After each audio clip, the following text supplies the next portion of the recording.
Me emrin e Allahut mëshiruesit, mëshirbërësit. Paqja, mëshira, rahmeti dhe bereqeti i Allahut qoftë mbi të gjithë ju. Të nderuar teleshikues të TV Ikrës dhe ju të cilët na ndiqni nëpërmjet rrjeteve sociale, mirë se takohemi sërish këtu në TV Ikre në emisionet tona me tematikë fetare, ku sot misafir kemi hoxhën e nderuar magjistër Omer Efendi Arslani, imam në xhamin Sultan Murat në Shkup, me të cilin do të flasim mbi temën fuqia e fjalës në Kur'an. I nderuar, mirë se erdhët këtu në TV Ikre. Mirë se ju gjejtëm, është kënaqësia jonë të jemi në këtë mision bashkarisht përballë teleshikuesve të TV Ikrës. Ju falenderit. Atëherë, i nderuar, fillimisht ka mundësi të na thoni se si Allahu xhalleshanuhu e përshkruan fjalën e mirë në Kur'an. Alhamdulillahi Rabbil Alamin, wassalatu wassalamu ala Rasulina al-Karim, wa ala alihi wa sahbihi ajma'in. Falënderimi takon Allahu Gjelle Gjelaluhu, salatet dhe selamet tona, ja dërgojmë mbi shpirtin e Muhamedit sallallahu ta'ala alaihi wasallam. Paraprakisht dua t'ju falenderoj për ftesën që na keni bërë që të jemi pjesë e këtij emisioni. Kënaqësia është e jona të jemi këtu. Në bazë të pyetjes që ma keni drejtuar, sot do të ndalim tek një temë e cila është biseduar edhe më herët, mirë po sa do të tregohet dhe të bisedohet për këtë, është pak, duke u bazuar tek fjala Allahu Gjelle Gjelaluhu, fadhakkir fa inna dhikra tanfa'ul mu'minin. Por kujto se me të vërtetë o Muhammed, për kujtimi ju bën dobi besimtarëve. Allahu Gjelle Gjelaluhu kur e ka kriju njeriun e parë, Ademin alayhi salatu wassalam, e ka bë khalifen këtë tokë. Allahu Gjelle Gjelaluhu tregon se e ka kriju prej baltës. Pastaj Allahu Gjelle Gjelaluhu tregon se i ka fri prej ruhit të tij. Dhe kur shpirti Ademit alayhi salatu wassalam i ka hyrë për nga hunda e tij, Ademi alayhi salatu wassalam ka teshti. Dhe fjalën e parë që e ka thënë njeriu i parë, baba i njerëzimit, ka qenë elhamdulillah. Subhanallah. Dhe tani do t'i kthejmë një ajetit kuranor, ku Allahu Gjelle Gjelaluhu thot Bismillahirrahmanirrahim, wa kulli ibadi yaqulu allati hi ahsan. Thuaj o Muhammed robërve të mi, subhanallah, Allahu Gjelle Gjelaluhu u ngrit gradën besimtarëve duke u thonë robërve të mi. Wa kulli ibadi yaqulu allati hi ahsan. Ata le të flasin dhe le të thonë atë e cila është më e mirë dhe më e dobishme për ata. Gjithashtu Allahu Gjelle Gjelaluhu në ajetin kuranor tjetër thot wa qulu lin-nasi husna, thuni njerëzve fjalë të mira, të buta, fjalë që janë melhem për zemrat. Prandaj gjithë këto mirësitë që Allahu Gjelle Gjelaluhu ja ka dhënë njeriu, dhe atë e cila e ka dallu njeriu prej krijesave të tjera është edhe të folurit. Të folit ku njeriu nëpërmjet fjalës e madhëron Allahu subhanahu wa taala, njeriu nëpërmjet fjalës ka një bashkëpunim edhe me njerëzit, mirë po ditën e sodit është një përgjegjësi më e madhe nga shkaku se nëpërmjet të rrjeteve sociale, emisioneve të këtilla, shohim se në ditën e sodit shpeshherë fjala e lirë është keq përdorur, prandaj është një përgjegjësi në vetvete. Po. Nderuar, atëherë kur jemi te fjala e mirë në Kur'an, ne hasim se edhe nga historitë të cilat i prezanton Kur'ani, shohim se shumë nga pushtetarët kanë përmendur edhe shprehje të ndryshme. Pra, çfarë mund të veçojmë nga cilat shprehje janë përdorur nga pushtetarët e mëhershëm gjatë sundimit tyre, të cilat Kur'ani adhimushan, pra i përmend dhe vlen edhe ne ti prezantojmë këto. Kur e shohim në Kur'anin e Kerim, subhanallahu, Allahu Teala një pjesë të Kur'anit e ka bë qasas. Tregime. Çka prej tyre ne duhet marrim ibrete dhe shembuj në jetën tonë. Allahu Gjelle Gjelaluhu kur e dërgon Musain alayhi salatu wassalam dhe vëllaun e tij Harunit alayhi salam, çka ta thirrin dhe ta këshillojnë Firaunin në rrugën e drejtë. Allahu Gjelle Gjelaluhu prej shumë argumenteve të cilat ja ka dhënë mugjizeve, mrekullive të ndryshme Musait dhe Harunit alayhi salatu wassalam, si shkopin, dritan në dorën e tij. Subhanallahu, Allahu Gjelle Gjelaluhu një ndër këshillat që e ka këshilluar Musain dhe Musan Harun alayhi salatu wassalam, i ka thënë faqula lahu qawlan layyina la'allahu yatadhakkaru aw yakhsha. Allahu Gjellë Gjellalu e këshilloi Musajnë a.s. tha, ku shkoni tek ai ju të ditë, thoni ati fjalë të buta. Shkaku çka t'ja zbutin zemrën ati, se ndoshta ai kujtohet se ka një krijues dhe i frigohet ati.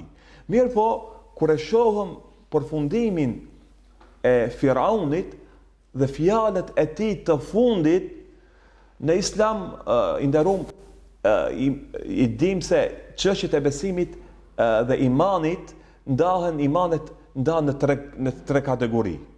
Imani etikadi është pjesa kur njeriu bindet me zemër dhe e shaqat në fjalë dhe në vepër. Kur e shohim imanin e Firaunit dhe mbitjen e tij në det, ai ka përdorur një shprehje shumë interesante. Ai ka thonë, qalu amana bi rabbi Haruna wa Musa. Ka thonë, unë i besova Zotit të Harunit dhe të Musait, dhe nuk ka thonë Zotit Allahu Gjelle Gjelaluhu. Çka është një dallim prej sirbaz dhe magjistarës që i ka pasur ai, ku ato kanë thonë qalu amana bi rabbil alamin, i jemi dorëzuar Zotit të gjithësisë. Kjo është dallimi, se ai ka pas një iman të frikës dhe ka thënë unë i kam besuar Zotit të Harunit dhe të Musait. Shembull tjetër e kemi shembullin e Sulejmanit a.s. ku Allahu Gjelle Gjelaluhu e përshkruan në rastin e Hudhudit, asaj shpenzës ku pejgamberi Allahu Gjelle Gjelaluhu, Sulejmani ka ditur edhe gjuhën e shpenzëve. Një mrekulli në vete. Edhe shkaku i udhëzimit të popullit të Jemenit asaj kohe ka qenë një shpenzë, ku mbretëresha apo udhëhec i atij populli ka qenë Belkisa. Allahu Gjelle Gjelaluhu ja shfaqi mrekulli të ndryshme Belkisës, si për shembull mbartjen e frontit, apo shtëpia e ndërtuar prej qelçi, prej xhamin në det. Kohën e Sulejmanit a.s. ku për ata ishte një mrekulli në vete, ajo nuk kishte pa pallate të tilla prej qelçi. Dhe kur i pa argumentet Allahu Gjelle Gjelaluhu, ajo ka përmend një fjalë shumë interesante ku Allahu Gjelle Gjelaluhu e përshkruan në Kur'anin e Kerim. Çka ta ruaj autoritetin e përpara masës, po edhe përpara mbretit Sulejmanit a.s. kur erdhi çështja tek dorëzimi, ajo tha një fjalë shumë interesante. Qalet rabbi inni zalamtu nafsi wa aslamtu ma'a Sulejmana lillahi rabbil alamin. Tha, o Zot, unë i kam bërë zullum pa drejtësi vetës tim. Dhe jam dorëzuar bashkë me Sulejmanin, Zotit të gjithësisë. Subhanallah. Kjo fjalë do të thonë dorëzim, jo vetëm vetjak, mirë po ta ruaj autoritetin përpara masës, gjithashtu edhe përpara mbretit. Ajo tha, ju dorëzohem unë dhe Sulejmani bashkërisht Zotit të gjithësisë.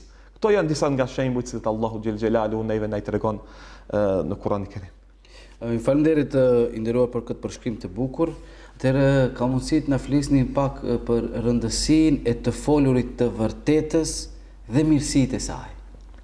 Subhanallah, Allahu Gjelle Gjelaluhu. Se edhe më bëhallall e përmendet edhe më herët se kohës fundit në për rrjetet sociale dhe ku ta diun, shumë hasim fjalë, lajme të pavërteta, komente të pavërteta, shpifje e kështu me radhë. Pra të flasim pak mbi rëndësinë e fjalës së vërtetë dhe mirësitë të cilat i sjell ajo.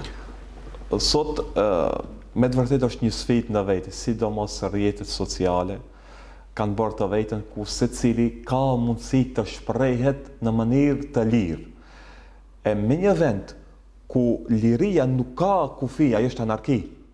Do të thonë ditën e sotit fatkeqësisht e shohëm sidomos rrjetet sociale, portale të ndryshme të cilat e shfrytëzojnë çdo rast duke mos e vërtetuar lajmin a është i vërtetë apo nuk është i vërtetë, përçojnë lajme, postojnë lajme të cilat me të vërtetë ndonjëherë ja rëndojnë njeriu shpinën. Subhanallahu, Allahu Teala në Kur'anin e Kerim, në ajetet kuranore i tërheq vërejtjen njeriu, sidomos besimtarëve, ku Allahu Gjelle Gjelaluhu thot: "Ya ayyuhalladhina amanu ittaqullaha wa qulu qawlan sadida." O ju që të keni besuar Allahu Gjelle Gjelaluhu, folni fjalë të drejta, fjalë të vërteta, fjalë që me të vërtetë kanë një bazament dhe një argument që ju e thoni atë. Jo rastisht Allahu Gjelle Gjelaluhu se herë kur i përshkruan jo besimtarët, Allahu Gjelle Gjelaluhu thot: Am taquluna ala Allahi ma la ta'lamun. Përse thoni për Allahun xhel xhelaluhu atë që nuk është e vërtetë. Do thonë nuk kanë argument, mirë po e thona. Prandaj pejgamberi sallallahu alaihi wasallam ka këshilluar në hadith, subhanallahu thot kulil haqqa wa in kana murra. Ta thuash të vërtetën edhe nëse është e idhur. Për vetveten, për shoqërinë, për rrendin. Prandaj një përgjegjësi dhe një sfidë e ditëve të sodit. Sidomos rrjetet sociale edhe njerë duhet ta potencoj se kjo është një sfidë e ditës së sodit, duhet jenë shumë të kujdesshëm. Sepse Allahu xhelle xhelaluhu në Kur'anin e Kerim ka thënë esta'id billah bismillah ma yalfidhu min qawlin illa ladayhi raqibun atid. Subhanallahu, për çdo fjalë që njeriu e thot, një fjalë të vetme, janë di melek të cilët shkruajnë dhe regjistrojnë çdo send që ne veprojmë dhe themi. Këtu lafz, do të thon fjalë drejt për drejt Allahu xhelle xhelaluhu cek. Nderuar, besoj që me që folëm pak mbi rëndësinë e fjalës së drejtë, porositë e pejgamberit alayhis salam të Allahu xhelle shanuhu që të flasim gjithnjë mirë, drejt, të vërtetën, fjalë të buta. Megjithatë ka nga ata të cilët edhe flasin fjalë të pamatura, shpifin. Megjithatë edhe fjala duhet të ketë edhe përgjegjësinë e saj. Subhanallah, me të vërtetë është një përgjegjësi në vetë, sidomos në të cilët bartim institucione, në të cilët bartim në këtë rast ne si imam ler, po gjithashtu edhe arsimtarët, gjithashtu edhe prindit, me të vërtetë përgjegjësia e fjalës është shumë e madhe. Duhet të bëjmë përgjegjësi, paraprakisht kisha shku dhe isha ndalë tek çështja e familjes. Ne si rritim evladët tonë, fëmijët tonë, kulturat të folurit në familje, prindi, nana dhe baba, antarë tjerë të familjes, të shprehurit se si ne flasim brenda familjes, se si ne I presim misafir me çfarë fjalësh. Për herë hoxhin e rum populli jon shqiptar ka përdorur një fjalë, thot njeriu të pret për nga e pamura se si dukesh, mirë po të përcjell për nga mendja dhe për nga fjala. Prandaj fëmijët tonë që ne I rrisim brenda familjes, domethënë atë që ata e paraqesin në shkollë, kulturën, formën të shprehurit në rrugë, në markete apo në xhamia. Me të vërtetë ajo është një pasqyrë asaj që ai e ka pa dhe e ka regjistruar brenda shtëpisë së tij. Prandaj përgjegjësia jon si hoxhallar, si profesor, si mësues, edhe si prind, me të vërtetë është një përgjegjësi në vetë, ashtu siç ka thënë pejgamberi sallallahu alaihi wasallam, se me të vërtetë secili prej nesh ka një përgjegjësi përpara Allahu xhelle xhelalu, edhe prindi është sikur ai çobani I cili ka përgjegjësi për tufën e vet. Prandaj përgjegjësia I takon secilit, ashtu siç ka thënë Allahu xhelle xhelaluhu wala taziru waziratan wizra ukhra. Secili njeri ka ta bartë përgjegjësinë e vet para Allahu xhelle xhelaluhu.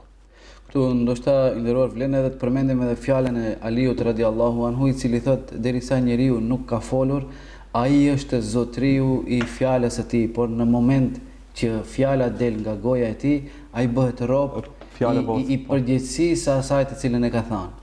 Ndoshta edhe një poet e përmend shumë bukur, thotë derisa ti hesht apo nuk ke folur, ne heshtim e gjithë bota është e jona, por në moment që flasim bëhemi rob të fjalëve tona. Ashtu është, pra duhet kemi kujdes për atë se çfarë flasim që nesër të mos bijem prej asaj që kemi thënë edhe të na kushtoj në forma të ndryshme.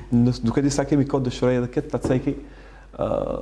Subhanallahu, në kohën e Muhamedit sallallahu alaihi wasallam, shpesh herë njerëzit në përmexhlise që kanë hyrë, shpesh herë është ndjenjë një heshtje ka shkaku I përgjegjësisë së fjalës. Ka ndodhur kohën e Muhamedit sallallahu alaihi wasallam, kur Muhamedi ka qenë brenda xhamisë së tij, me ashab duke I këshilluar, dhe ka hyrë një njeri brenda dhe me zot të lartë kështu ka thonë, cili prej jush është Muhamedi?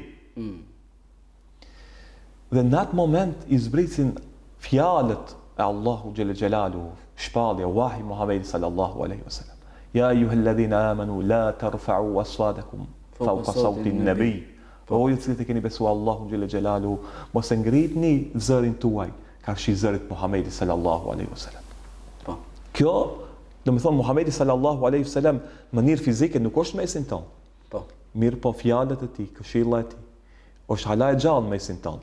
Prandaj sot shohim njerëz, cilët ne I themi se ka këshillun këtë formë Muhamedi alayhi salatu wasalam. Kemi një hadith të tillë nga Muhamedi sallallahu alaihi wasallam, ato gjithmonë mundohen ta ulin vlerën e fjalës Muhamedi sallallahu alaihi wasallam, duke i dhënë drejt fjalës së tij.